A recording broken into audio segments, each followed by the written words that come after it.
बिस्मिल्लाहिर्रहमानिर्रहीम। अस्सलाम वालेकुम students, welcome to my YouTube channel learn with Numan. आज की इस वीडियो के अंदर अपने मैथमेटिक्स फर्स्ट ईयर के चैप्टर 4 के एमसीक्यूज देखेंगे इंपॉर्टेंट, और स्कीम के मुताबिक इस यूनिट के अंदर इसमें से आएंगे आपके पास दो एमसीक्यूज। तो आप लोगों ने ये बड़ी ध्यान से चैप्टर करना है। डेफिनेटली ये पहले में से, चौथे में से, फर्स्ट, फोर्थ, सिक्स और सेवन, ये जो चार चैप्टर हैं इनमें से दो दो एमसीक्यूज आना है। तो आपके 8 एमसीक्यूज यहाँ से ये अटेम्प्ट होंगे। ठीक है, तो फर्स्ट देखते हैं।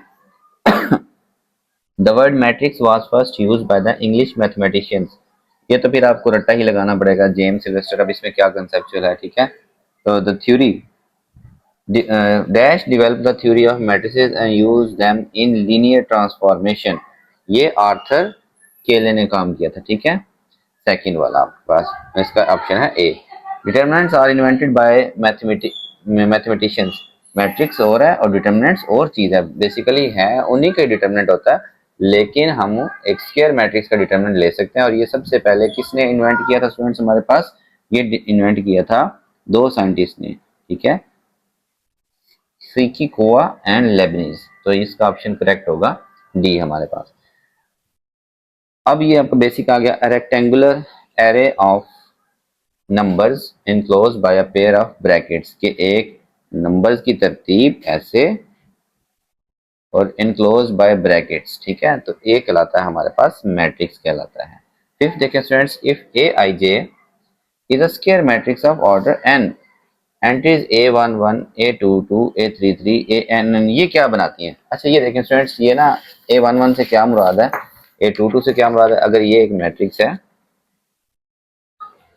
ये हमारे पास A11, A12, A13 so on, ठीक है, A21, A22, A23 so on, A31, A32, A33 so on, ठीक है। तो ये जो एंट्रीज हैं A11, A12, A13, इसी तरह ये चलता रहेगा। ये हमारे पास स्टूडेंट्स क्या कहलाती हैं?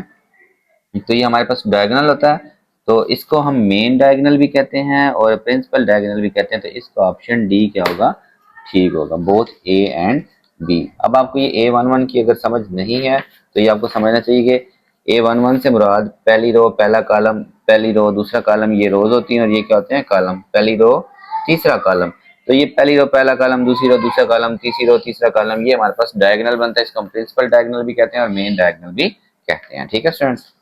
सिक्स देखते हैं, हमारे पास सिक्स है जी, if A I J is a square matrix of order N, मतलब इसका कोई भी ऑर्डर हो सकता है लेकिन एक स्क्वायर मैट्रिक्स है। If A I J is equal to zero for all I is not equal to J, यानी कि ये आई रो को रिप्रेजेंट कर रहा है और जे कॉलम को रिप्रेजेंट कर रहा है। वो कहता है ए आई जे जीरो होंगी सारी की सारी एंट्रीज। कौन सी एंट्रीज? जिनमें आई और जे की तादाद बराबर नहीं होगी। जैसे ये मैंने बात की ना अभी, इसमें आई और जे बराबर नहीं है, इसमें आई और जे बराबर नहीं है, इसमें आई और जे बराबर नहीं है, इसमें इसमें इसमें इसमें, तो इन सब में आई और जे बराबर है। तो जिनमें आई और जे बराबर नहीं है वो सारी एंट्रीज जीरो हैं। वो सारी एंट्रीज क्या हैं? जीरो हैं, यानी कि ये दरमियान वाली को छोड़ के जीरो। ये लेट्स सपोज 1 है, 2 है, 3 है, 0 0 0 0 0। तो जिसमें ये ऐसी एंट्री है, ये है A11, रो और कॉलम की तादाद बराबर, A22 रो और कॉलम की तादाद बराबर, A33 रो और कॉलम की तादाद, नंबर ऑफ रो और कॉलम सेम है।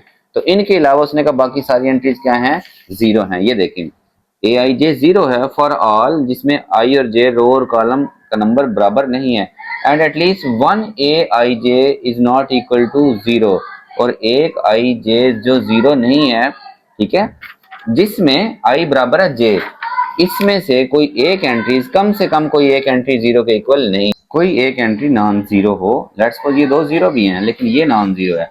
तो इस तरह का मैटर हमारे पास, ये क्योंकि डायगोनल वाला कॉलम है, डायगोनल कहलाती हैं, तो इस तरह का मैट्रिक्स हमारे पास डायगोनल मैट्रिक्स कहलाएगा। अगर ये सब एक जैसी होती तो ये स्केलर कहलाता। ये क्या कहलाता? स्केलर। और अगर यहाँ पे तीनों में 1 1 होता तो ये आइडेंटिटी मैट्रिक्स कहलाता। याद रखें, हर आइडेंटिटी मैट्रिक्स, ये 1 0 1 1 1 0 0 0 0 0 1, हर आइडेंटिटी मैट्रिक्स डायगोनल भी है क्योंकि यहाँ पे नॉन जीरो एंट्रीज हैं, स्केलर भी है क्योंकि ये सब एक जैसी हैं, ठीक है स्टूडेंट्स। तो सेवंथ इसी तरह का होगा, if A I J square matrix of order N, वही statement, A I J zero हैं वो तमाम एंट्रीज जिसमें रो और कॉलम बराबर नहीं है, और A I J is equal to K for all I is equal to J, मतलब इन सब में ये जिसमें ए आई जे किसके बराबर है, के ए आई जे का मतलब, और उसने कहा आई बराबर है जे, जिसमें रो और कॉलम बराबर है। तो यहाँ पे रो और कॉलम बराबर होते हैं, यहाँ पे रो और कॉलम बराबर होते हैं, यहाँ पे रो और कॉलम बराबर होती हैं, और उसके अलावा उसने पहले बताया कि बाकी सारे जीरो हैं। तो इस तरह का मैट्रिक्स हमारे पास कहलाएगा एक स्केलर मैट्रिक्स कहलाएगा। ठीक है स्टूडेंट्स, तो 7 का ऑप्शन हमारे पास होगा B. 8th, if aij is a matrix of order m cross n, number of entries in each row of a is equal to, ये चीज समझने वाली है कि एक aij एक मैट्रिक्स है जिसका m multiply by n order है, तो रो में कितनी एंट्रीज होंगी। याद रखें, रो में एंट्रीज उतनी होंगी जितनी कॉलम की तादाद है, और कॉलम में एंट्रीज कितनी होंगी जितनी रो की तादाद होती है। फॉर एग्जांपल मैं एक मैट्रिक्स लिखता हूँ 2 मल्टीप्लाई बाय 3, 2 रो, और इस देखें इसमें 2 रोज हैं और ये 3 कॉलम है। तो रो में एंट्रीज कितनी है, ये है 2/3, ये रो होती है और ये क्या होता है कॉलम। रो में कितनी एंट्रीज हैं स्टूडेंट्स, जितने कॉलम है, कितने कॉलम है 3, और कॉलम में कितनी एंट्रीज हैं, ये कॉलम है ना, इसमें कितनी एंट्रीज है 1 और 2, जितनी रो की तादाद होती है।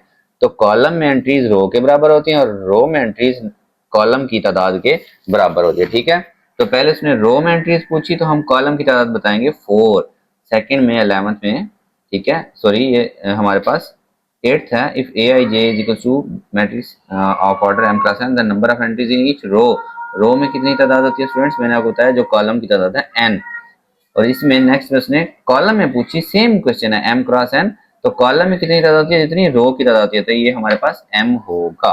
ठीक है, तो 10th देखें, if A I J is matrix of 3x4, number of entries in row, row में कितनी तादाद होगी मैंने आपको बताया, जो कॉलम की तादाद होगी 4, तो इसका ऑप्शन बी करेक्ट होगा। और next, if A I J is matrix of 3x4, same matrix, entries in each column, column में पहले वाली यानी कि जो रो की तादाद होगी वो एंट्रीज हमारे पास होती हैं। दोबारा से बेशक आप समझ लें, जैसे ये 2 रोज और 3 कॉलम है, तो कॉलम में एंट्रीज कितनी एंट्रीज है, कॉलम की एक ये कॉलम है, इसमें कितनी एंट्रीज हैं जितनी उसकी रोज हैं, तो 2 रोज हैं, तो is equal to number of rows. ठीक है, और row entries is equal to number of column. देखें एक रो में, ये रो है, इसमें कितनी एंट्रीज है 1 2 3, किसके इक्वल है, जितने कॉलम उसके अंदर मौजूद हैं। ठीक है स्टूडेंट्स, तो 12th देखें, matrix of order 1 cross m is called, एक ऐसा मैट्रिक्स जिसमें एक ही रो हो, ये ऐसे 1 आगे जो मर्जी हो, 2 3 4 5 जो मर्जी है। ठीक है, ऑर्डर कुछ आगे m कुछ भी हो सकता है, तो इस तरह का मैट्रिक्स हमारे पास रो मैट्रिक्स भी कहलाता है और रो वेक्टर भी कहलाता है, तो इसका ऑप्शन ए करेक्ट होगा। ठीक है, matrix of order m cross n, यानी कि नंबर ऑफ कॉलम 1 है, तो कॉलम 1 होने का मतलब 1 2 3 5 7 जो मर्जी है, तो ये कॉलम मैट्रिक्स भी कहलाता है और कॉलम वेक्टर भी कहलाता है, तो इसका भी ऑप्शन बी एंड सी क्या होगा, करेक्ट होगा 30। ओके स्टूडेंट्स, 14 देखें, इफ ए आई जे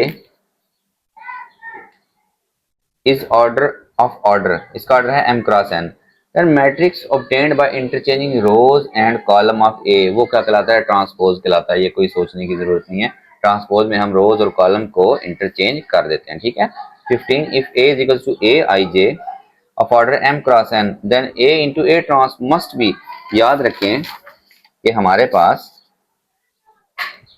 ये एक मैट्रिक्स है, इसका order let's suppose 4 multiply by 3, हम इसका ट्रांसपोज, ये a है हमारे पास, क्या है a, हम इसका ट्रांसपोज लेते हैं, एक हमने ट्रांसपोज लिया, तो अब जो रोज हैं वो कॉलम हो जाएंगे और जो कॉलम है वो क्या हो जाएंगे, रोज हो जाएंगे। और जब ये दोनों मैट्रिक्स आपस में क्या होंगे, मल्टीप्लाई, मैट्रिक्स आपस में कब मल्टीप्लाई होते हैं, जब उनके दरमियान वाले सेम हो और उनका जो आंसर का ऑर्डर होता है वो क्या होता है, पहले वाले की रोज और दूसरे वाले के कॉलम, तो 4 मल्टीप्लाई बाय 4, तो ये हमेशा से क्या होंगे स्टूडेंट्स, एक स्क्वायर मैट्रिक्स आएगा। अगर एक मैट्रिक्स का अपने ही ट्रांसपोज के साथ हम प्रोडक्ट लेंगे तो हमेशा से एक स्क्वायर मैट्रिक्स आएगा। ओके, तो is always a square matrix, कैसा मैट्रिक्स होगा, स्क्वायर मैट्रिक्स होगा। ठीक है, फिर 16, if a is equal to A I J of order n cross m, then transpose of a, transpose का क्या ऑर्डर होगा, पहले जो रोज हैं वो कॉलम बन जाएंगे, जो कॉलम है वो रोज बन जाएंगे, तो m क्रॉस n इसका क्या होगा, ऑर्डर होगा। 16 का ऑप्शन होगा हमारे पास सी, ठीक है। 17 देखें, if A B whole transpose, ये किसके इक्वल होता है, आपको पता है प्रोडक्ट में जो बाद में होता है पहले उसका ट्रांसपोज फिर ए का ट्रांसपोज, तो B transpose into A transpose, ये बच्चों वाली बात आपके पास आपने 9th-10th के अंदर भी पढ़ी थी, ठीक है। 18th, ए ट्रांसपोज का ट्रांसपोज, अगर एक मैट्रिक्स का 2 बार ट्रांसपोज लें तो वो दोबारा पहले वाला मैट्रिक्स ही आ जाता है। देखें ना, आप एक बार उसकी रोज को कॉलम में चेंज करेंगे, दूसरी बार उसके कॉलम को रोज में चेंज कर देंगे तो दोबारा पहले वाला मैट्रिक्स ही आ जाएगा आपके पास, ठीक है। आइडेंटिटी का ट्रांसपोज लें भी सही, देखें ये हमारे पास एक आइडेंटिटी मैट्रिक्स है, करके देख लिया करें। अगर आपको ना समझ आ रही हो ना स्टूडेंट्स, तो पेपर में भी आप खुद से एक मैट्रिक्स का डिटरमिनेंट लें और उसको सॉल्व करके देख लें। इसका ट्रांसपोज लेते हैं, मैं इसका लेने लगा हूँ ट्रांसपोज। इस पहली रो को मैंने पहला कॉलम बना दिया, दूसरी रो को मैंने दूसरा कॉलम बना दिया, तीसरी रो को मैंने तीसरा कॉलम, तो ये अगेन सेम वही आइडेंटिटी मैट्रिक्स आया, ठीक है। तो आइडेंटिटी का ट्रांसपोज दोबारा आइडेंटिटी मैट्रिक्स ही आता है, ठीक है। Next 20th, the sum of diagonal entries of square matrix is called sum of diagonal entries of square matrix. एक डायगोनल मैट्रिक्स की जो स्क्वायर मैट्रिक्स की डायगोनल एंट्रीज को सम करें वो मैट्रिक्स का ट्रेस कहलाता है, ठीक है। ये मैट्रिक्स की डेफिनेशन वगैरह के अंदर आपने कहीं पढ़ा होगा कि लेट्स सपोज ये एक स्क्वायर मैट्रिक्स है 1 2 3 0 2 1 4 3 2, हम सिर्फ इसको जमा करें तो ये इसका ट्रेस कहलाता है। 3 + 2 + 1 6 इसका क्या होगा, ट्रेस होगा। Okay students, 21st, if a is equals to 3 1 -1, ये जो भी है मैट्रिक्स पूरा एक मैट्रिक्स दिया हुआ स्क्वायर, इसका ट्रेस पूछा। अभी हमने बात की ट्रेस क्या होता है, इसकी डायगोनल एंट्रीज का हमने सम करना है, तो 4 -3 + 3 0 हो जाएगा, तो 4 इसका क्या होगा स्टूडेंट्स, आंसर होगा। 21 का ऑप्शन होगा आपके पास डी। ओके, लास्ट हमारा इस पेज का 22, the two matrix A and B are conformable for addition if they are same. दो मैट्रिक्स कब जमा हो सकते हैं, अगर उनका ऑर्डर सेम हो। मैट्रिक्स की डिग्री तो कोई चीज हमने पढ़ी नहीं, मैट्रिक्स की वैल्यू भी हमने कुछ भी ऐसा नहीं देखा, हमें सिर्फ मैट्रिक्स के ऑर्डर से गर्ज होता है। साइज का हमें कोई नहीं, चाहे हम इतना स्क्वायर मैट्रिक्स ऐड करें चाहे हम बहुत बड़ा स्क्वायर मैट्रिक्स ऐड करें, लेकिन होने वो स्क्वायर चाहिए, उनका ऑर्डर क्या होना चाहिए, सेम। अगर एक 2x2 है, एक 2x2 है तो वो ऐड होगा, दूसरा भी कब, जब 2x2 होगा। देखें ये इसकी एग्जांपल देख रहे हैं आप, ये 1 2 3 है लेट्स सपोज, और यहाँ 4 है। अगर इसमें इस तरह का मैट्रिक्स है 1 2 1 3 2 1, ये ऐड हो सकते हैं, नो। इसका ऑर्डर है 2x2, इसका ऑर्डर है 3x2, तो ऑर्डर सेम होना चाहिए। देखिए ये इसमें जमा, ये इसमें जमा, ये इसमें जमा, ये इसमें जमा, और ये वाला इसमें, तो ये दोनों कहाँ जाएंगे बेचारे, इनके साथ कुछ भी ऐड नहीं होगा, तो ये पॉसिबल नहीं है, तो इनका ऑर्डर सेम होना चाहिए। इसका ऑप्शन डी करेक्ट होगा। Okay, 23rd students, if A and B are matrix of order m cross n, ये दोनों का ऑर्डर है m cross n, then a plus b। हमने बात की कि अगर मैट्रिक्स ऐड होते हैं, अगर उनका ऑर्डर सेम हो तो इनका ऑर्डर सेम है, और याद रखें ऐड करने से ऑर्डर में कोई फर्क नहीं पड़ता। लेट्स सपोज ये हम एक 2x2 के मैट्रिक्स को ऐड करते हैं, जिसमें मैं ये 0 0 0 ये ऐड कर देता हूँ, कोई 1 चलें कर दें, तो क्या आंसर आएगा 1 2 3 और 5, तो ये भी 2x2, ये भी 2x2, ये भी 2x2, तो जो आंसर है उसका ऑर्डर चेंज नहीं होता, वो क्या होगा, m क्रॉस n ही होगा, ठीक है। तो ऑप्शन सी करेक्ट है। 24, इफ a is equal to A I J, और इसका ऑर्डर है m क्रॉस n, b इसी तरह मैट्रिक्स है b i j, ये इसकी एंट्रीज को रिप्रेजेंट करता है b i j, ठीक है, m क्रॉस n। फिर a प्लस b जो कि c i j के इक्वल होगा, इसकी एंट्रीज का नाम हमने c i j रखा, तो वो कहता है ये जो c i j है ये किसके इक्वल होगा। अब ये जरा समझे मेरी बात को, लेट्स सपोज यहाँ a11 है, यहाँ a12 a13 a21 a22, ठीक है, प्लस अब बी आई जे का मतलब पहली रो पहला कॉलम, पहली रो दूसरा कॉलम, पहली रो तीसरा कॉलम, सॉरी दूसरी रो पहला कॉलम, दूसरी रो दूसरा कॉलम।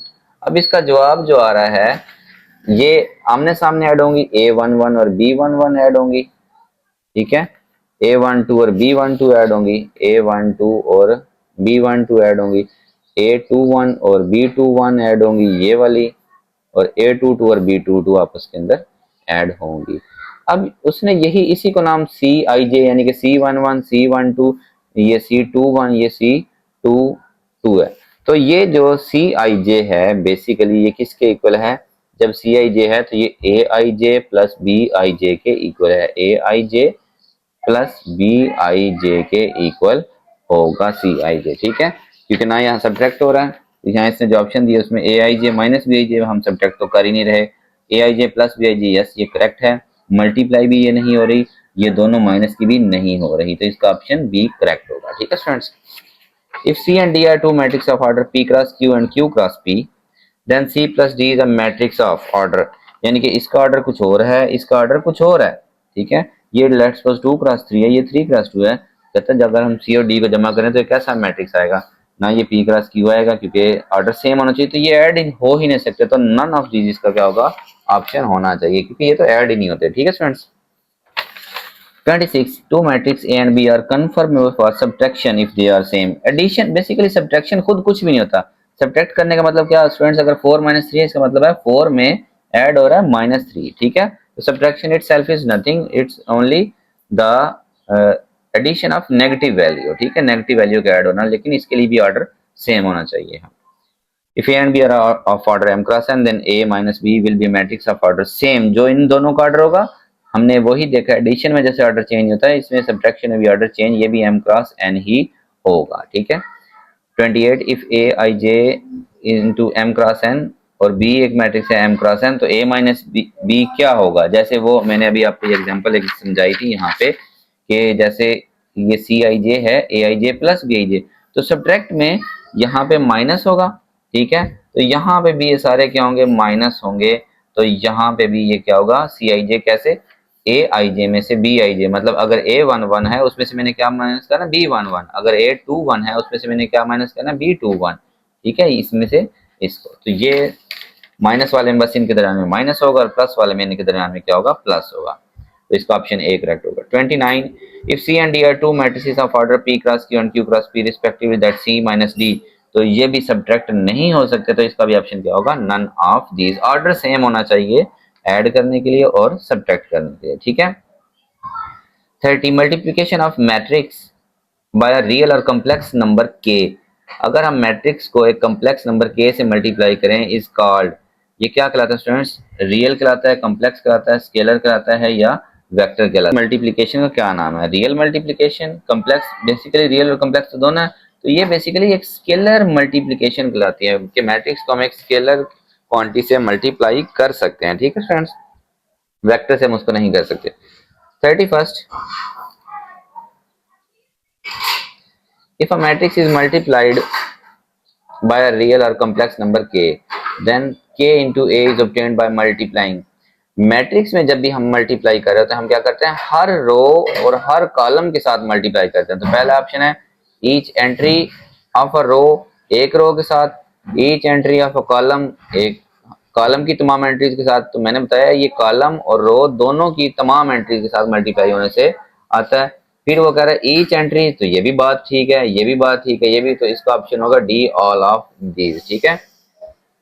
बल्कि अगर हम इन दोनों को सिर्फ कंसीडर करें तो इसमें सिर्फ ये रो की बात करें, इसमें सिर्फ ये कॉलम की, तो ये ऑल ऑफ दीज की बजाय ये इसकी मैट्रिक्स की तमाम एंट्री के साथ सी ऑप्शन करेक्ट होगा, डी नहीं होगा, ठीक है।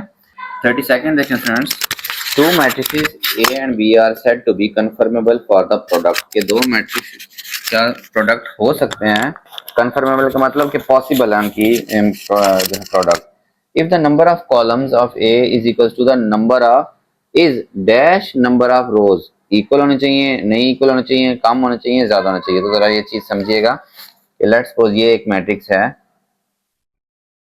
3 क्रॉस 4 का, तो ये मल्टीप्लाई होगा दूसरे कॉलम से, अगर उसका होगा 4 क्रॉस यहाँ पे जो भी हो 5, तो इसके कॉलम्स की तादाद दूसरे मैट्रिक्स की रो की तादाद के क्या होनी चाहिए, बराबर होनी चाहिए, अगर ये थोड़ा सा भी फर्क हुआ तो ये मल्टीप्लाई नहीं हो सकते, तो नंबर ऑफ कॉलम दूसरे के नंबर ऑफ रोज के क्या होने चाहिए, इक्वल होने चाहिए, ठीक है। 33 if A is matrix of order m cross n and B is matrix of order n cross p, ठीक है, यानी कि इसकी रोज और इसके कॉलम सेम हो गए, A B will be the order, तो ए और बी याद रखें, अगर पहले की रोज और दूसरे का कॉलम सेम है तो जो हमारे पास प्रोडक्ट है उसका ऑर्डर क्या होगा, m क्रॉस p, पहले की रोज और दूसरे का कॉलम, ठीक है, जैसे ये मैंने एक एग्जांपल दी थी, ये सेम है तो मल्टीप्लाई हो सकते हैं, और जो इनका आंसर होगा ए बी जो भी है वो होगा 3 × 5, ठीक है। तो पहले की हम रो लेते हैं और दूसरे का कॉलम, तो यहाँ पे वो ये होगा m क्रॉस, यहाँ से सेकंड लेंगे p, तो m क्रॉस p हमारे पास ऑप्शन ए करेक्ट होगा। कहता है if a is equal to, ये 2 × 2 एक मैट्रिक्स है, b है 2 × 1, तो क्या ऐड हो सकते हैं? ऐड होने तो हमेशा ऑर्डर सेम, ये भी नहीं हो सकता, सब्ट्रैक्ट भी नहीं हो सकते। ए बी और बी ए में देखते हैं, अगर ए बी पहले लिखें, एक का ऑर्डर है 2 × 2, दूसरे का ऑर्डर है 2 × 1, तो जी ये ए है ये बी है, ठीक है। तो इसकी कॉलम और इसकी रो सेम है, तो ए बी तो मल्टीप्लाई हो सकता है, 2 × 1 आंसर आएगा। अगर हम बी ए देखें तो बी है 2 × 1 और ये है 2 × 2, तो ये क्योंकि सेम नहीं है तो बी ए प्रोडक्ट हम नहीं ले सकते स्टूडेंट्स, ठीक है। तो ये जो बी है ये पॉसिबल नहीं है, सिर्फ ए बी हमारे पास इसका ऑप्शन करेक्ट होगा, ठीक है। अब नेक्स्ट ये आपके पास शॉर्ट क्वेश्चन भी था आपका 35th, if A B are square matrix of some order, कुछ भी सेम ऑर्डर, सॉरी उनका ऑर्डर सेम है, square matrix definitely order same होता है। फिर वो पूछता है कि then a + b whole square, ये a + b होल का square is equal to a square + 2ab + b square, ऐसा होगा कब? अब ये देखें, हमने क्वेश्चन किया था a + b होल का स्क्वायर, इसका स्क्वायर ओपन कर देते हैं, इसको हम मल्टीप्लाई करते हैं ab से, तो ये a + b का क्या बनेगा? होल का स्क्वायर, यानी कि 2 बार मल्टीप्लाई करें, मल्टीप्लाई 2 बार लिख के मल्टीप्लाई करें, a square + ab + ba plus b, और b क्या आता है? b का स्क्वायर, ठीक है। अगर ये सेम हों, वैसे तो ये आपस में मोस्टली सेम नहीं होते, तो अगर ये सेम है तभी आंसर हमारे पास a स्क्वायर, ये वाला b स्क्वायर, अगर ab और ba बराबर होंगे तो तभी हमारे पास ये ऐड होके क्या आ जाएगा? 2ab आएगा। तो हमारे लिए शर्त क्या होगी कि ab और ba आपस में क्या होने चाहिए स्टूडेंट्स? इक्वल होने चाहिए। मैट्रिक्स में ऐसा रेयर है, मतलब ये सिर्फ कह लें कि आप आइडेंटिटी मैट्रिक्स के साथ ऐसा पॉसिबल हो सकता है। 36 which is generally not true about A B C are matrix, इनके दरम्यान में कौन सी बात सच नहीं है? ऐड तो होते हैं, यहाँ पे भी एडिशन है, ये तरतीब से ए बी सी फिर ए बी सी, तो ये तरतीब भी ठीक है, तो ये जो है ना मोस्टली इनके बारे में ट्रू नहीं होती कि ए बी जो है ना वो बी ए के इक्वल नहीं होता। 37 students which one is generally not true if A B C are matrices, तो ये कम्यूटेटिव एडिशन भी, ये एसोसिएशन ओवर एडिशन ये भी हो जाती है, ये ए बी सी ये भी ए बी सी, तो a माइनस बी और b माइनस ए आपस में इक्वल नहीं हो सकते, ये ऐसी ही बात है जैसे 4 - 3 और बाद में 3 - 4, तो आंसर सेम नहीं आएगा, ठीक है। 4.4 डिटरमिनेंट्स में से अब क्वेश्चन आपके पास स्टार्ट हो गए, यानी कि इसके determinant parts, only dash matrices have determinants, सिर्फ उन मैट्रिक्स का डिटरमिनेंट्स होता है जो स्क्वायर होते हैं। कभी भी आप देख लेंगे, जैसे ये एक डिटरमिनेंट है तो स्क्वायर होगा, 3 × 3 होगा, तो उसका डिटरमिनेंट लिया जा सकता है। रेक्टेंगुलर कॉलम या रो, इसका डिटरमिनेंट हम नहीं ले सकते। 39 if a is equal to a11 a12 a13 a21, फिर इसका माइनर a21 का माइनर क्या होगा? a21 का मतलब ये a21 है स्टूडेंट्स हमारे पास, तो माइनर निकालने का तरीका था, अगर ये a21 का हमने माइनर निकालना है तो इसकी रो और इसके कॉलम को हमने क्या कर देना है? क्रॉस कर देना होता है। क्रॉस से मतलब इग्नोर, तो फिर इस वाली एंट्री को इधर वाली से मल्टीप्लाई, a12 a32 a13, मतलब ये 4 एंट्रीज तरतीब से बचेंगी, a12 a13 a32 a33, a12 a13 a12 a13 a32 a33, तो इसका ऑप्शन क्या होगा? करेक्ट ये वाला होगा। जरा ये गौर से जरा नीट में देख लें, ये आपके पास अगर है a11 a2 a12 a13 पहली रो तीसरा कॉलम, दूसरी रो पहला कॉलम, दूसरी रो दूसरा कॉलम, दूसरी रो तीसरा कॉलम, तीसरी रो पहला कॉलम, तीसरी रो दूसरा कॉलम, तीसरी रो तीसरा कॉलम। अब उसने तो यहाँ पूछा था इसका माइनर, मैं आपको कहता हूँ कि आप इसका माइनर बताएं। माइनर बताने का मतलब आपने इसकी रो छोड़ देनी है और इसका कॉलम छोड़ देना, और बाकी को आपने ऐसे मॉड में लिख लेना, a11 a21 ये वाले दो, और यहाँ से इसी तरतीब के साथ a13 और 23, ये आपके पास इसका क्या होगा? माइनर होगा। तो ये इसका माइनर ये वाला बनता है, वो एक डिफरेंट क्वेश्चन है, ठीक है, मैं सिर्फ आपको समझाया। Cofactors of elements A I J is defined by, cofactor को लिखने का क्या तरीका होता है? -1 के ऊपर इसकी रो और कॉलम को ऐड करते हैं, i + j करते हैं, तो एक ये ऑप्शन में i + j है, इसमें i + j और इसमें i + j, और अंदर क्या होता है हमारे पास? उसका माइनर होता है, माइनर इंटू आई जे होता है, ए आई जे का माइनर भी नहीं होता हमारे पास, ठीक है।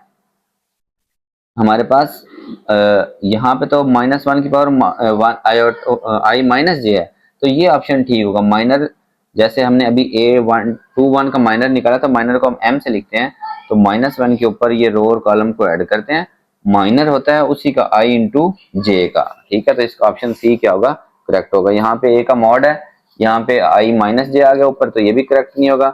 और यहाँ पे एक बड़े वाला a को फैक्टर आ गया, तो वो पॉसिबल नहीं है, ठीक है।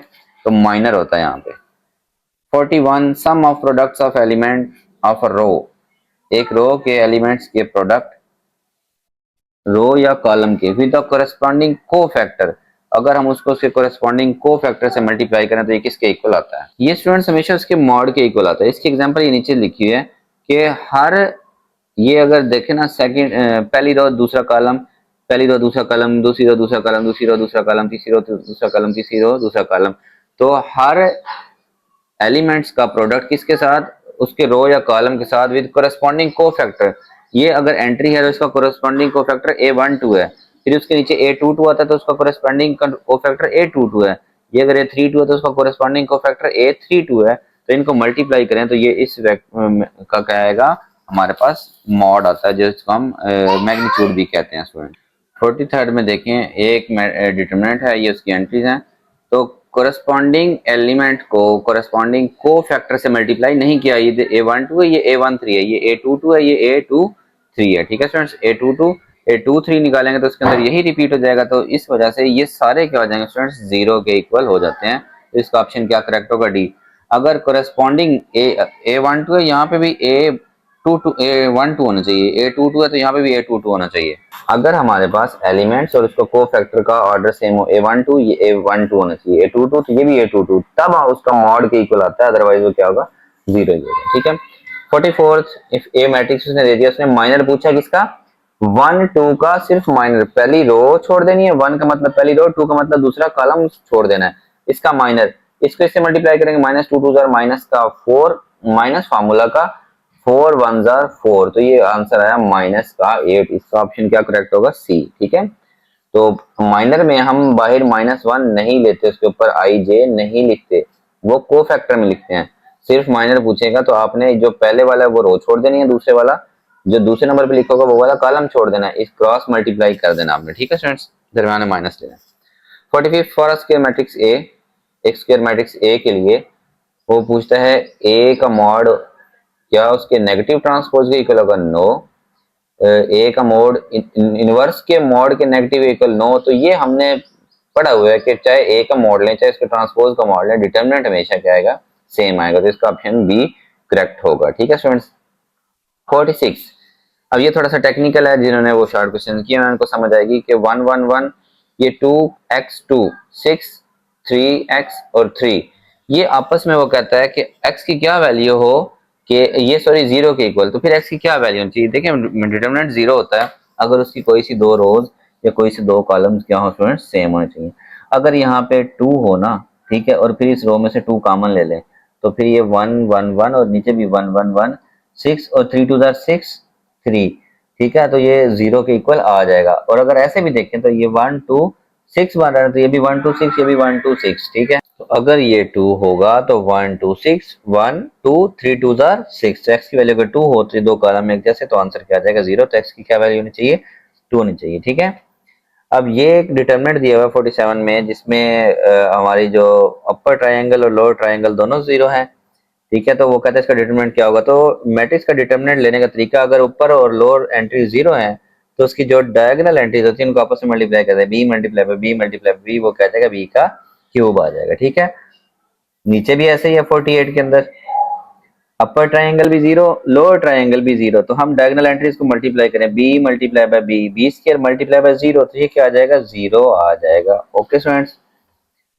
49, if A is square matrix of order 4 और ए का मॉड 5 है, 2a का मॉड किसके इक्वल होगा, तो याद रखें इसका ऑर्डर क्या है, 4, यानी कि 4 रोज हैं, 1 2 3 4, 4 रोज और 4 ही कॉलम है, ठीक है।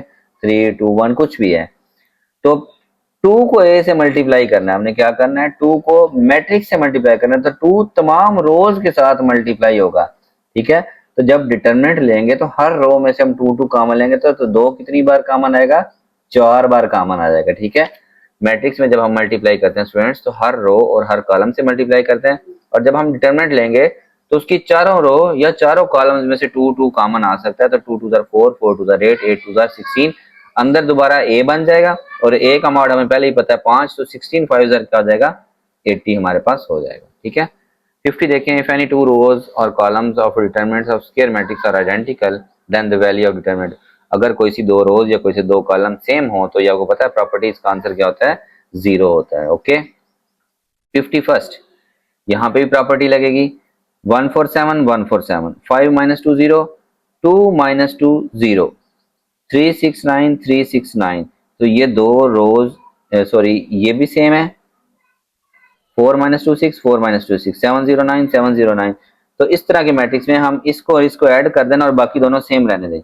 1 प्लस 1 2, 5 प्लस 2 3 7, 3 प्लस 3 6 और बाकी 4 माइनस 2 6 709, तो ये इसका आंसर करेक्ट हो सकता है। लेकिन इसके अंदर एक और सीन भी है, 147 147, 369 369, तो ये दोनों सेम रहने दें 369, दरमियान वाले को 5 प्लस 2 7, माइनस टू माइनस का 4 और 0 प्लस 0 0, तो ये दो आंसर इसके पॉसिबल हैं। यानी कि अगर दो रोज दूसरे की दो कॉलम्स या दो रोज से मिलती हैं और या दो कॉलम से मिलते हैं, तो जो डिफरेंट है सिर्फ उसको आप ऐड कर दें, ठीक है, बाकी को वैसे ही रहने दें, वो उसका क्या हो जाता है आंसर।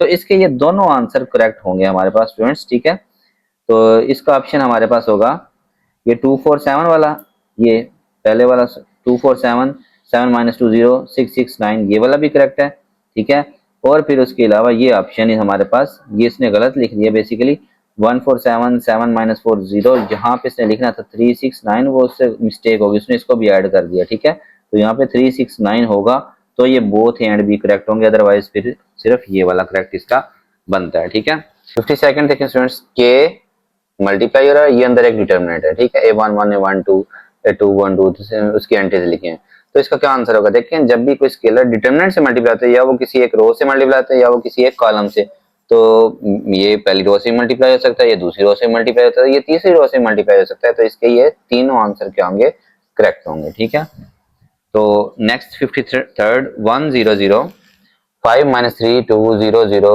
0 9 0 0 1 2 12 48, तो वो कहता है इसका जो डिटरमिनेंट है वो किसके इक्वल होगा। तो अगर अपर ट्रायंगल 0 हो तब भी हम जो डायगोनल एंट्रीज को आपस में मल्टीप्लाई करके उसका हम डिटरमिनेंट निकाल सकते हैं। डायगोनल एंट्री में 0 आ रहा है, 48 मल्टीप्लाई बाय 0 0 हो जाएगा, 0 को दोनों से मल्टीप्लाई करेंगे तो आंसर हमारे पास क्या आएगा 0 आएगा। 53 का ऑप्शन सी करेक्ट होगा। Okay.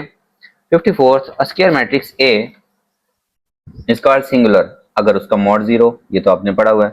A square matrix A is called non singular, non singular तो रहता है अगर उसका मॉड नॉट इक्वल टू 0 हो, तो ये तो बच्चों वाली बात है। ठीक है, 56, if 5098 lambda minus 2224 is a singular matrix then lambda, आपने इसको डिटरमिनेंट इक्वल टू 0 रखना है और आपने इसका आंसर इवेल्युएट करना है। ठीक है स्टूडेंट्स, मैं इवेल्युएट करें, मैं इससे एक्सपेंड करूं तो 0 बाय उसकी रोगे उसको कॉलम 0 के सारा कुछ 0 हो जाएगा। नेक्स्ट आएगा माइनस लैम्डा, सॉरी पहला माइनस होगा, इधर से अगर एक्सपेंड करेंगे दूसरा प्लस लैम्डा, लैम्डा की रो गई, लैम्डा का कॉलम 5 4 20 माइनस 18 20 माइनस 18, फिर तीसरा फिर माइनस होगा 2 2 की रो गई, 2 का कॉलम गया 5 minus 8 minus 40 minus 72 minus 40 minus 72। ठीक है स्टूडेंट्स, तो 20 माइनस 18 मेरे पास 2 बना 2 लैम्डा। ठीक है, ये बना माइनस का 112, उसको 2 से मल्टीप्लाई करेंगे तो 224, ये माइनस माइनस प्लस का 224 इक्वल टू 0, तो 2 lambda is equal to minus 224, lambda आ जाएगा माइनस 1 1 और 2 2 माइनस का 112, ऑप्शन 56 का बी करेक्ट होगा। ठीक है, ये आपने अपनी मर्जी से इसको एक्सपेंड कर लेना जहां मर्जी से। 57, if A square matrix of order n then a into adjoint of a into adjoint of a, ये हमेशा किसके इक्वल होता है। स्टूडेंट्स, क्वेश्चंस के अंदर प्रूव किया हुआ है कि अगर मैट्रिक्स को उसके एडजॉइंट्स के साथ ही मल्टीप्लाई करें तो वो a का मॉड और उसके आइडेंटिटी मैट्रिक्स के ऑर्डर के इक्वल होता है। जो a का ऑर्डर है वही ऑर्डर आइडेंटिटी का होना चाहिए, तो a के मॉड को आइडेंटिटी से मल्टीप्लाई करते हैं तो ये हमारे पास a into adjoint of a के इक्वल होता है। यहाँ b into adjoint of b भी हो सकता है, तो वैल्यूज कुछ भी हो सकती है। ठीक है, 58, if A square matrix of order n then A into adjoint of A का मॉड ये किसके इक्वल होगा स्टूडेंट्स हमारे पास, ये हमेशा A into adjoint of A, तो A के मॉड into आइडेंटिटी मैट्रिक्स होता है। अगर ए और एडजॉइंट ऑफ ए का भी मॉड लें तो वो ए के मॉड के ऊपर उसका ऑर्डर, उसकी पावर वो आ जाती है। ठीक है, ये अब बेसिकली तो प्रूव करने वाले हैं, लेकिन चलें फिलहाल आप लोग एमसीक्यू के लिए इनको सिर्फ याद कर लें। ए बी होल इनवर्स ये किसके इक्वल होता है स्टूडेंट? सिर्फ बी इनवर्स और ए इनवर्स, पहले बाद वाला फिर पहले वाला होता है। ठीक है स्टूडेंट्स, 59 का ऑप्शन बी करेक्ट है आपके पास। 60 देखते हैं।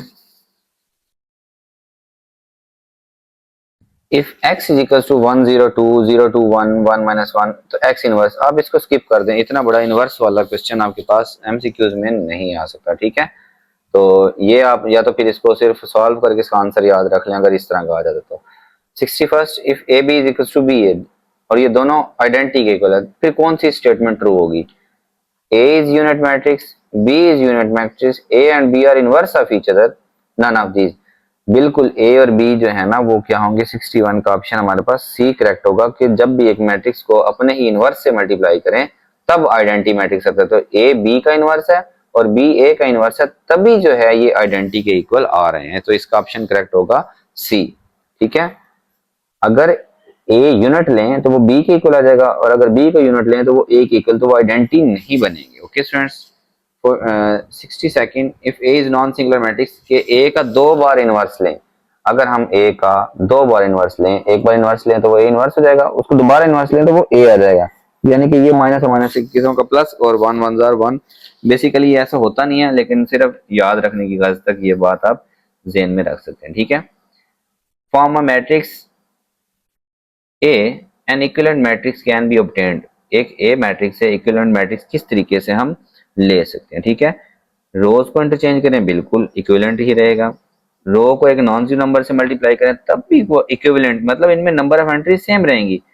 Adding multiple of one row, एक रो को किसी नंबर से मल्टीप्लाई करके दूसरी रो में ऐड कर दें तो इससे भी उनकी नंबर ऑफ एंट्रीज सेम रहेंगी, तो ये इक्विवेलेंट ही रहेंगे। तो ये तीनों ऑप्शन हम इसके यूज कर सकते हैं। ठीक है students, 64th if A and B are said to be dash, if B can be obtained by applying in turn a finite number of row operations are A और B एक दूसरे क्या कहलाते हैं? इक्विवेलेंट कहलाएंगे, इक्वल कहलाएंगे, या फिर ट्रांसपोज कहलाएंगे हमारे पास। ठीक है स्टूडेंट्स, तो A और B हमारे पास इक्विवेलेंट कहलाएंगे अगर B को obtain करेंगे by applying in turn of finite number of row, जितने मर्जी रो ऑपरेशन लगा लें तो ये एक दूसरे के क्या रहेंगे स्टूडेंट्स? इक्विवेलेंट ही रहेंगे। तो 64 का ऑप्शन आपके पास बी करेक्ट होगा। ठीक है, 65 a square matrix A is equals to Aij is an upper triangular matrix if all elements above the principal diagonal are 0। ये हमारे पास प्रिंसिपल डायगोनल एंट्रीज होती हैं, तो अपर ट्रायंगुलर मैट्रिक्स कहलाएगा अगर अपर वाली सारी 0 होंगी,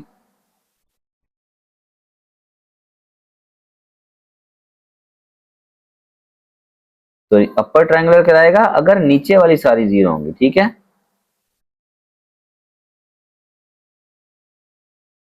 अगर इसके ये प्रिंसिपल डायगोनल है, इसके बिलो वाली 0 है और ऊपर वाली कुछ और है, तो ये अबव डायगोनल मैट्रिक्स कहलाएगा। ठीक है, अपर ट्रायंगुलर मैट्रिक्स कहलाएगा अगर नीचे वाली 0 है। लोअर ट्रायंगुलर कहलाएगा अगर ये लेट्स सपोज ये डायगोनल है हमारे पास, ये 1 2 3, ये लोअर डायगोनल कहलाएगा, लोअर ट्रायंगुलर कहलाएगा अगर इसके अपर वाली सारी क्या होंगी? 0, नीचे कुछ भी हो चाहे 2 3 1 हो। ठीक है, अपर वाली अगर 0 है तो ये लोअर ट्रायंगुलर मैट्रिक्स कहलाएगा, अपर वाली 0 नीचे। 66 का ऑप्शन होगा ए, अबव के इस डायगोनल के अबव वाली सारी एंट्री 0 है तो ये लोअर ट्रायंगुलर मैट्रिक्स होगा। 67 देखिए students, for a square matrix A I J to be an upper triangular matrix, ये अपर ट्रायंगुलर मैट्रिक्स होगा if A I J is equal to 0 for all, ये 0 होंगी। ठीक है, किसके अंदर स्टूडेंट्स? समझने वाला है कि एक square matrix A I J upper triangular कहलाएगा। अपर ट्रायंगुलर कब होता है? जब नीचे वाली सारी एंट्रीज डायगोनल, प्रिंसिपल डायगोनल के नीचे वाली एंट्रीज क्या हो? 0, तो उनमें ए आई जे 0 होगा। कौन सी वैल्यूज का? देखें, प्रिंसिपल डायगोनल के नीचे वाली सारी 0 होनी चाहिए। ठीक है, तो ये अपर ट्रायंगुलर मैट्रिक्स कहलाएगा। ठीक है, तो इसके अंदर आई जे से बड़ा है, आई जे से बड़ा है, आई जे से बड़ा है, तो हम लिखेंगे आई ग्रेटर देन जे, आई ग्रेटर देन 2 नहीं सॉरी, आई ग्रेटर देन जे। ठीक है, तो अपर ट्रायंगुलर होगा अगर आई जे से बड़ा होगा। 67 का ऑप्शन आपके पास डी करेक्ट है। 68 इसी तरह का लोअर ट्रायंगुलर लोअर ट्राइंगुलर कब होगा? जब ऊपर वाली सारी जीरो होंगे, ऊपर वाली में आई जे से छोटा है, आई जे से छोटा है, आई जे से छोटा है, आई लेस देन जी। तो लोअर में आपने सिर्फ ये ध्यान में रखना है लेस, और अपर में ग्रेटर, लेकिन आई ग्रेटर। ऐसा ना हो कि एमसीक्यूज के अंदर जे पहले लिखा हो तो फिर आप वहां पे गलती कर रहे हैं। ओके 69 देखें, ये एक मैट्रिक्स है। ये किस तरह का मैट्रिक्स है? जिसमें नीचे वाली सारी जीरो हो तो ये अपर ट्राइंगुलर मैट्रिक्स कहलाता है। 70th, ये भी स्टूडेंट्स हमारे पास अपर वाली सारी जीरो है, तो ये लोअर ट्राइंगुलर मैट्रिक्स कहलाएगा। ठीक है, transpose of an upper triangular matrix, एक अपर ट्राइंगुलर मैट्रिक्स का ट्रांसपोज लें तो डेफिनेटली फिर ये क्या बनेगा? देखें, अब ये 1 2 3 यही जो उसने एग्जांपल लिखी हुई है 0 6 7 0 0 9। अब इसका मैं ट्रांसपोज लेता हूँ 1 2 3 0 6 9 0 0 9। तो पहले ये था अपर ट्राइंगुलर, अब ये क्या होगा स्टूडेंट्स? लोअर ट्राइंगुलर होगा। ठीक है, अपर ट्राइंगुलर का मैट्रिक्स का डिटरमिनेंट लें और मोड ट्रांसपोज लें तो वो क्या आ जाएगा? लोअर ट्राइंगुलर मैट्रिक्स हमारे पास इसका ऑप्शन होगा। ठीक है, 67 का, 71 का बी। 72 देखें स्टूडेंट्स, द मैट्रिक्स, ये एक मैट्रिक्स है, इज इन फॉर्म, ये कौन सी फॉर्म में? एचेलन फॉर्म में है, रिड्यूस एचेलन फॉर्म में है, या फिर नॉर्मल फॉर्म में? ये स्टूडेंट्स एचेलन फॉर्म में है। अगर एक मैट्रिक्स की प्रिंसिपल डायगोनल से नीचे वाली सारी एंट्रीज जीरो हो तो वो एचेलन में, अगर ऊपर वाली भी जीरो होती तो वो रिड्यूस एचेलन फॉर्म होती। ठीक है, 73rd, an m cross n matrix A, एक n cross m matrix A said to be reduced echelon form if first non-zero entry or leading entry in row 1 lies in column J, then all other entries of column J are। अगर आपको समझना पड़ेगा, वो कहता है row reduce एचेलन form कहलाएगी हमारे पास अगर फर्स्ट नॉन जीरो एंट्री के अलावा जो कि रो में और उसी कॉलम में, देन ऑल अदर एंट्रीज क्या होनी चाहिए? जीरो। उस कॉलम की तमाम एंट्रीज क्या होनी चाहिए? जीरो होनी चाहिए। उस रो की बेशक ना जीरो, लेकिन उस कॉलम की क्या होनी चाहिए? जीरो होनी चाहिए। फॉर एग्जांपल ये इस तरह करके बनता है हमारे पास कि ये 1 3 5 0 ऐसे 0 0 0 0 0 0 0 0 0 0 0 ऐसे। अब ये रो आई में है और कॉलम भी इसका जे। ठीक है, तो इसके अलावा बाकी सारे उस कॉलम में क्या है? जीरो। अब ये सेकंड में है तो इसके ऊपर वाली जीरो और इसके नीचे वाली भी क्या होनी चाहिए? जीरो। बाकी सारी क्या होनी चाहिए? जीरो होनी चाहिए। तो ये कहलाता है रिड्यूस एचेलन फॉर्म। तो इसका ऑप्शन बी करेक्ट होगा। ठीक है, 74, the first entry of each row of matrix, ये कहलाती है हमारे पास लीडिंग एंट्री कहलाती है। 75th, let A is a non-singular matrix if application of elementary row operation on A साथ में identity is succession reduce A to I, then the resulting matrix, वो क्या होता है स्टूडेंट्स? A का इनवर्स। इधर आइडेंटिटी बन जाएगा और इधर A का क्या होगा? इनवर्स। तो 75 का हमारे पास ऑप्शन क्या होगा? A करेक्ट होगा। ये वैसे आई थिंक आपका जो है ना क्वेश्चन माइनस में मे बी आपके एमसीक्यूज भी उसके अंदर इंक्लूड ना हो। ठीक है, 76, if A is a non-zero matrix, then number of non-zero rows in echelon form or reduced echelon form, ये मैट्रिक्स का रैंक कहलाता है। जिन स्टूडेंट्स ने क्वेश्चन किया उनको अच्छे तरीके से इसके बारे में नॉलेज होगी। ठीक है, 77, an equation of form ax plus by plus cz is equals to k is a non-homogeneous linear equation in two variable x, y and z। Two variables की इक्वेशन कब होगी स्टूडेंट्स? ये टू वेरिएबल्स की equation कब होगी? जब दो variable zero के इक्वल नहीं होंगे। इसमें दो वेरिएबल जीरो दे दिया, उसने एक वेरिएबल जीरो दे दिया, सी का बताया ही नहीं। इसमें दोनों नॉन जीरो हैं, लेकिन इसमें हमें के का नहीं पता है। ठीक है, बेसिकली हमारा के भी जो है ना वो नॉट इक्वल टू होना चाहिए जीरो। तो इसका ऑप्शन बी क्या होगा? करेक्ट होगा। 78, system of non-homogeneous linear equation is consistent if the system has unique solution, many solution। ठीक है, is consistent, तो फिर नॉन होमोजेनियस लीनियर इक्वेशन का जो सिस्टम है वो क्या होगा? मैनी सोल्यूशन होने चाहिए, यूनिक सोल्यूशन होने चाहिए, या फिर बोथ एंड भी। बिल्कुल इसके मैनी सोल्यूशन भी पॉसिबल होते हैं और यूनिक सोल्यूशन भी पॉसिबल होते हैं। ठीक है, system of non homogeneous linear equation is inconsistent if the system has 79, अगर सिस्टम का कोई सोल्यूशन ना हो तो फिर वो इनकंसिस्टेंट सिस्टम हमारे पास कहलाता है। 80, we solve the system of non homogeneous linear equation by, हम इसको किस तरीके से हल करते हैं? हम इसको मैट्रिक्स के भी हल करते हैं, एचेलॉन रिड्यूस एचेलॉन फॉर्म में भी ले जाते हैं, क्रैमर रूल भी। तो इसके ये सारे ऑप्शन क्या होंगे? ठीक होंगे। 81, system of non homogeneous linear equation has unique solution, एक तो रैंक दोनों के बराबर होने चाहिए। ठीक है, और नंबर ऑफ वेरिएबल के इक्वल होना चाहिए। इसको तो इसका ऑप्शन ए क्या होगा, करेक्ट होगा। ये आपके ना आई थिंक क्वेश्चन भी इससे रिलेटेड शामिल नहीं है, तो ये भी शायद शामिल ना हो। 82nd, system of non homogeneous linear equation does not have unique solution if, एक यूनिक सॉल्यूशन नहीं रखता नॉन होमोजेनियस, अगर हमारे पास, इसका कौन सा ऑप्शन ठीक होगा, 82 का रैंक, और ये तो बिल्कुल ठीक है। सेकंड ऑप्शन क्या था, rank of A B is not equal to, नहीं, नंबर ऑफ वेरिएबल्स के इक्वल होना चाहिए, इसका ऑप्शन बी क्या होगा, करेक्ट होगा। 83, system of non homogeneous linear equation has no solution, इनका कोई सॉल्यूशन नहीं होगा इफ रैंक बराबर ना हो, रैंक बराबर होना चाहिए, फिर नंबर ऑफ वेरिएबल्स के भी इक्वल होना चाहिए, ठीक है। ये इसका जो ऑप्शन है ना, ये होता तो फिर ये ठीक होता। अदरवाइज नो सॉल्यूशन कब होता है, जब ये रैंक ही आपस में बराबर ना हो। System of non homogeneous linear equation has unique solution, इनका यूनिक सॉल्यूशन कब होता है स्टूडेंट्स, हमारे पास जब हमारे पास ए का मॉड 0 के इक्वल ना हो। ये देखिए इसमें सिर्फ कह रहा है less than 0, no, greater than 0 भी हो सकता है, इसमें कह रहा है ग्रेटर देन 0 नहीं, लेस देन 0 भी हो सकता है, 0 नहीं हो सकता बस, ठीक है स्टूडेंट। 0 आ जाए तो यूनिक सॉल्यूशन एग्जिस्ट नहीं करता। 85, for non trivial solution of homogeneous linear equation, non trivial solutions के लिए हमारे पास जो होमोजेनियस इक्वेशंस होती हैं 85 में, वो उसमें क्या होता है स्टूडेंट्स, रैंक ऑफ ए हमेशा नंबर ऑफ वेरिएबल से कम, अगर रैंक बराबर होगा तो वो हल नहीं होगी, ग्रेटर हुआ तो तब भी वो हल नहीं होंगे, रैंक कम होना चाहिए वेरिएबल्स की तादाद से। मतलब वेरिएबल्स अगर 3 है तो उसमें जो नॉन जीरो रोज हैं वो 2 होनी चाहिए, तभी वो उसका पॉसिबल सोल्यूशन होगा। Trivial solution of homogeneous linear equation, जो होमोजेनियस लीनियर इक्वेशन होती हैं उनका ट्रिवियल सोल्यूशन हमेशा ये बनता है 0 0 0। Last 87, for the solution of system of non-homogeneous linear equations by Gauss elimination method, we convert augmented matrix into reduced echelon form के अंदर हम इसको, सॉरी नहीं, echelon form में, Gauss elimination के अंदर echelon form के अंदर इसको करते हैं, ठीक है स्टूडेंट्स। तो ये आपके जो है इस चैप्टर के तमाम एमसीक्यूज हल हुए, होप सालों को समझ आए होंगे। इसमें से कुछ ऐसे हैं जो बिल्कुल आपको याद करने पड़ेंगे, कुछ ऐसे हैं जो रट्टा लगा के आपको जहन में रखने पड़ेंगे, और कुछ जो है वो सॉल्व करने से ही हल होंगे। तो चैनल को लाजमी सब्सक्राइब करें और वीडियोस को अपने क्लास फेलोज के साथ जरूर शेयर करें। अल्लाह हाफिज़ फ्रेंड्स।